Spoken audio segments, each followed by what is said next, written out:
नमस्कार बहन जी। सच साहिब। क्या नाम है आपका? मधु शर्मा। मधु जी, कहाँ से आए हैं आप? मैं चंडीगढ़ सेक्टर 38 से आई हूँ। संत रामपाल जी महाराज से नाम दीक्षा लेने से पहले आप क्या भक्ति साधना करते थे? संत रामपाल जी महाराज जी की शरण में आने से पहले मैं जितनी भी हमारी हिंदू धर्म में साधनाएं होती हैं सारी करती थी। जैसे मैं कृष्ण जी की बहुत भक्त थी, तो मैं 6th क्लास में पढ़ती थी, तभी से मैंने जो जन्माष्टमी का व्रत होता है वो करना शुरू किया था, वो भी निर्जला, जिसमें पानी भी नहीं पीते। मैं वो व्रत करती थी। और इसके साथ साथ मैंने जितने भी दुर्गा चालीसा, हनुमान चालीसा, जितने भी मंत्र जाप होते हैं वो सारे याद किए हुए थे, और उनको मैं बिल्कुल भक्ति के साथ, जो तरीका है पूजा करने का, उस तरीके से ये भक्ति मैं करती थी। और मैंने बहुत ज़्यादा मन लगा के बचपन से ये चीज़ें सीख ली थी, क्योंकि मेरी फैमिली बैकग्राउंड जो है पंडित है वो। बहन जी, जैसा कि आपने बताया कि पहले आपने बचपन से इन देवी देवताओं की काफ़ी श्रद्धा के साथ भक्ति की, तो जब आप सभी देवी देवताओं की पूजा कर ही रहे थे, तो ऐसी क्या जरूरत आन पड़ी कि आपने संत रामपाल जी महाराज से नाम दीक्षा ली? सर, बात ऐसी है कि मैंने बहुत साल तक ये भक्ति साधना की जो हमें हमारी फैमिली सिखाती है, जो हर एक हिंदू धर्म में बच्चे को छोटे होते ही उसको सिखा दिया जाता है कैसे जय करनी है। सबसे ज़्यादा बच्चों को ये सिखाया जाता है जय करना, कि ये भगवान है, इसको जय करो, चाहे वो माता है, चाहे वो कोई देवी देवता है। मैंने जो सत्संग आता है संत रामपाल जी महाराज जी का, साधना टीवी पे भी, और आप यूट्यूब पे अगर सर्च आउट करते हैं तो बहुत सारे सत्संग निकलते हैं।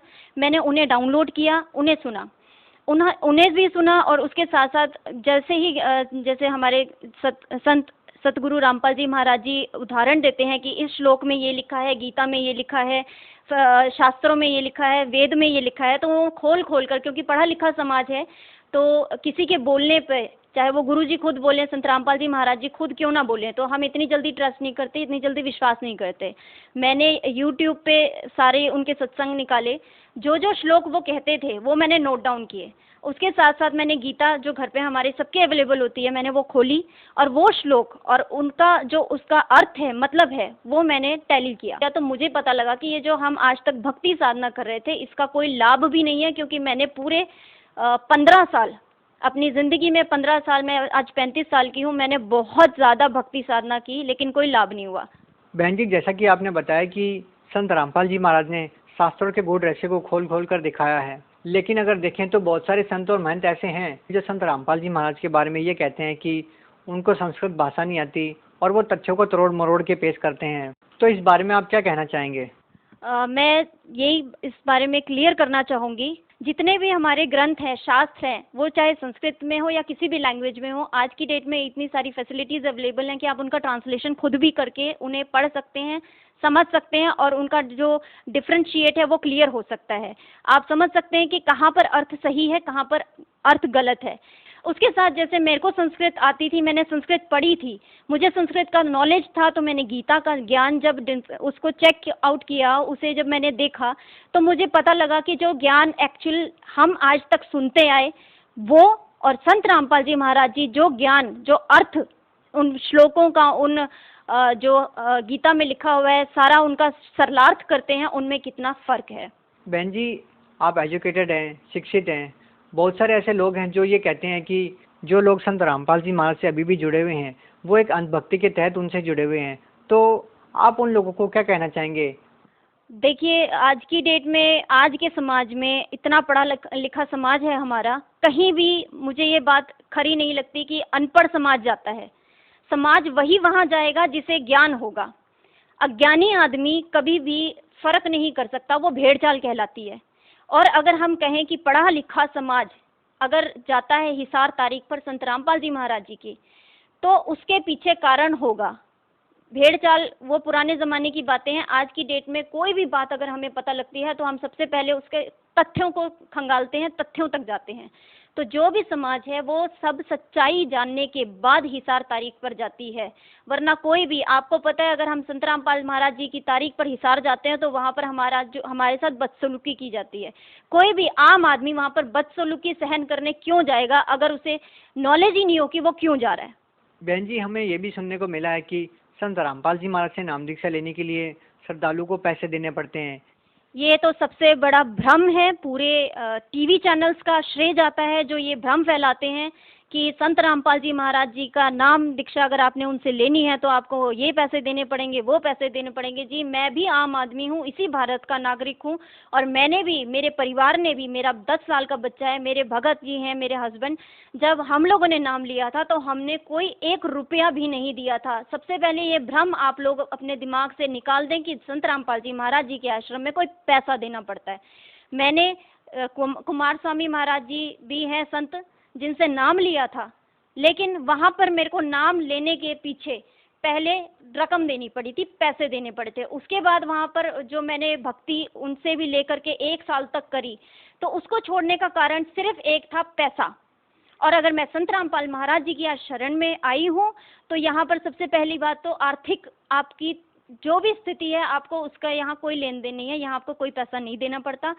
बहन जी, हम आपसे ये पूछना चाहेंगे कि आपको इतना जलील किया जाता है हिसार में, फिर भी आप लोग हिसार क्यों जाते हैं? हम जाते हैं सच के पीछे, और सच के पीछे जाना गुनाह है, तो एक हर भारतीय नागरिक को मेरे ख्याल से ये गुनाह बार बार करना चाहिए, क्योंकि सच ना तो छुपता है और ना तो मरता है। और ये सच है कि संत रामपाल जी महाराज निर्दोष हैं, उनके ऊपर जितने भी आज तक जितनी भी धाराएं लगा दी, जितने भी केस लगा दिए, वो सारे झूठे हैं, और ये साबित हो चुके हैं। 5 केसों में हाल ही में संत रामपाल जी महाराज जी बरी हो चुके हैं, और ये अगर वो झूठे केस नहीं होते तो वो बरी नहीं होते। जिस तरीके से पूरा स्वांग रचकर ये बरवाला कांड, करोथा कांड, इतने सारे आरोपों के बाद संत रामपाल जी महाराज जी को जलील किया जा रहा है, उनके भक्तों को जलील किया जा रहा है, उसके पीछे अगर वो आज भी उनकी संगत इतनी तादाद में अगर हिसार आती है तो उसके पीछे सिर्फ सच है। बहन जी, जैसा कि आपने बरवाला कांड की बात की, हम आपसे जानना चाहते हैं कि आपने संत रामपाल जी महाराज से नाम दीक्षा कब ली? मुझे आने वाली 12 तारीख को, 12 दिसंबर को पूरे 9 महीने हो जाएंगे संत रामपाल जी से नाम लिए हुए। मैंने 12 मार्च 2017 को ही संत रामपाल जी महाराज जी की दया से नाम दीक्षा ली थी। बहन जी, आपने एक हैरान करने वाली बात बताई है कि आपने संत रामपाल जी महाराज से 2017 में नाम दीक्षा ली है। संत रामपाल जी महाराज नवंबर 2014 से जेल के अंदर है, तो उसके बाद भी आपने संत रामपाल जी महाराज से नाम दीक्षा क्यों ली? वो जेल में बंद हैं, ये सच है, जो मीडिया दिखाती है, जो हम सब देखते हैं, लेकिन उसके पीछे वो क्यों है अगर देखा जाए तो उसका बहुत बड़ा कारण है, क्योंकि उन्होंने सारे जितने भी धर्म गुरु हैं उन सब की पोल खोल के रख दी थी कि वो अपना बिजनेस चलाते हैं, धार्मिक बिजनेस, धार्मिकता के नाम पर बिजनेस।